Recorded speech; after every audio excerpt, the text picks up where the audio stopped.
All right, I want you guys to get more traffic in your Etsy business. That is what everyone wants. That's what everyone needs. More traffic equals more sales. But the question is, how do you get it? So today I'm going to go through the 3 traffic pillars, which are the levers that you can pull to get more traffic and ultimately more sales in your Etsy business so you can find that success that you guys deserve. This is an important part to understand what's to come and the building blocks that you guys need to build the momentum to get more traffic is understanding where the traffic comes from and which levers to pull on when you need more traffic. So basically, there are 3 buckets. There's 3 traffic pillars that we can kind of lean on to get traffic when we need it. So the first is marketing. The second is your listings. And the third is money. All right, so a lot of these will depend on where you're at in your journey, but I'm just going to go through them and talk about them a little bit more in detail. So the first, marketing. So this is inside of Etsy. So basically you have the Etsy platform, right? And you can market, you have your shop and you can market the listings inside the platform, inside of search with Etsy ads. You can also take advantage of the Etsy's SEO to try and get more people, more customers to find your listings with SEO and the different strategies that I'm going to talk about in this challenge.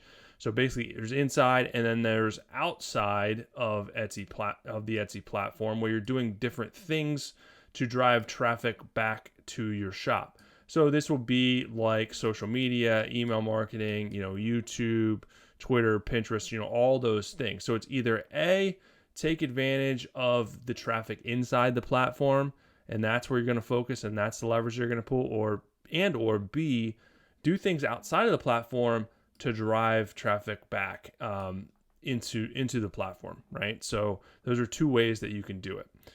Now, listings is a main driver of inside of Etsy, right? So listings are the main thing. So inside and then outside is kind of some of this. But listings are the main inside driver that we can leverage to get more traffic.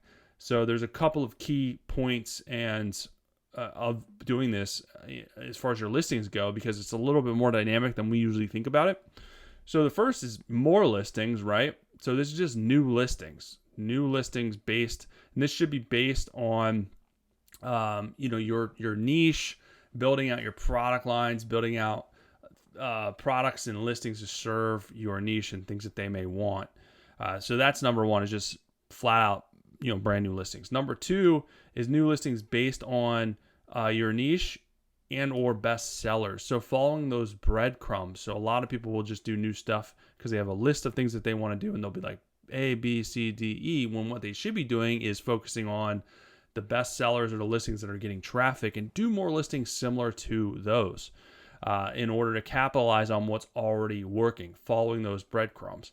The next thing is listings based on holiday and seasonal stuff. So this is a great way to introduce trends without being a trend-only shop. As I'm going to talk about in future trainings, being a trend-only shop can work, but it's a lot more stressful. It's a lot harder to gain momentum, and it's not really sustainable long-term because you're going to get burnt out. But you can put in holiday and seasonal items related to your niche that benefit them, that fulfill a need, fulfill a want, and it is catering to your niche and your target audience where it makes sense and it's a lot easier. And then every holiday or season, you can renew those listings and have the chance of selling them again and again and again. As long as you don't have one-off products. If you have one-off products, obviously you just find new products to put up every new season. The next is A/B tested listings. So this is the easiest way to get out more listings without doing a lot more work. So usually when you do a listing, brand new listing, you should probably let that sit for 3 to 6 months before you determine how it's going to do, before you make any changes or do anything like that. But when you do an A/B tested listing, you could take this listing, duplicate it into another listing, change the SEO, change the title, change the tags, target different keywords, different combinations of keywords, and then you let this one sit 3 to 6 months as well and see which of these 2 are going to do better. Maybe at the end of the test, this one does better, so then you can delete this one. Or maybe both of them do good and you keep them both up. Or maybe both of them do bad and you try again, right? But it allows you to move faster where you're not waiting 3 to 6 months to change it and then waiting another 3 to 6 months. You can move a little bit faster. That's a great way to not only get more listings out there, but to test and move along a lot faster. All right, the next one is new. This should say sub niche. So basically, your niche is your kind of roadway. This is your path that you're following, and everything, all the cars or products that you're creating, these are terrible car drawings. All of these cars are your products that basically make sense to this road, make sense to your target market. You don't want to do stuff or try not to do stuff that's like way out in left field, because it's just going to be, it's not going to make as much sense. It's going to be harder to get momentum, harder to get traffic. The algorithm's not going to understand you as well, and you're not going to be able to get as much traffic because you're not showcased as like the main shop that has a lot of products serving a specific target market. But you can be adjacent. You know, you can come down here and do products and product lines that make sense for your niche, that are similar enough, and do sub niches and build out those product lines, you know, for those sub niches. So that's how you have to think about it. So eventually you are going to want to do those in your shop to continue building out your shop catalog. So just say, you know, maybe your niche is dog lovers, right? But people that like dogs also like cats. So maybe you do start doing products targeting cats as well as a sub niche to try that out. And kind of build that out. Or maybe your main shop, your main goal is, you know, dog accessories, right? Different dog accessories, maybe like dog leashes, and then you want to move into doing like dog clothing. That makes sense as well. It's still the same target market. It's just another product line, another sub niche. So that's a good way to get out new listings as well. The other thing is money, right? So this involves inside and outside of Etsy. So Etsy ads are inside of the platform. So you can choose a budget, choose which listings you're going to advertise, throw money at it, and hopefully some of them will sell.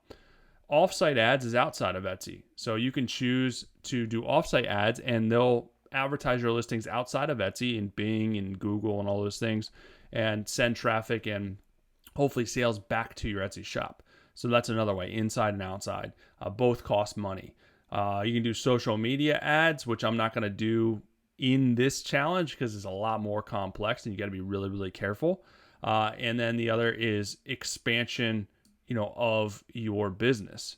So you can expand out different product lines, different equipment. Basically, they're like different investments. So for instance, if you want to like buy a laser printer or buy like a 3D printer, that's an expansion of your business to release new products, new product lines.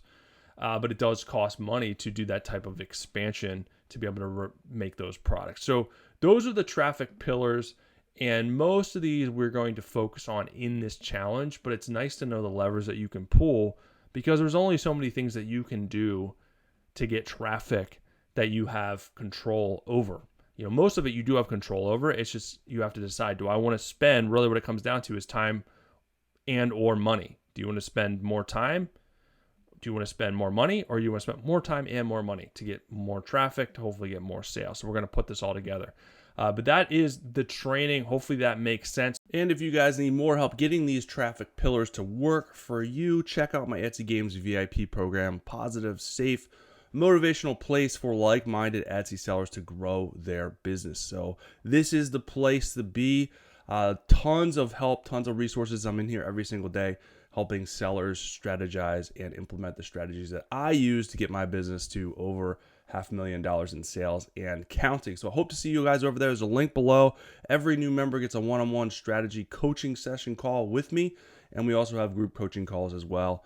So hopefully I see you guys over there and give you some more support and help that you deserve. I'll be back soon with some more good stuff for you guys.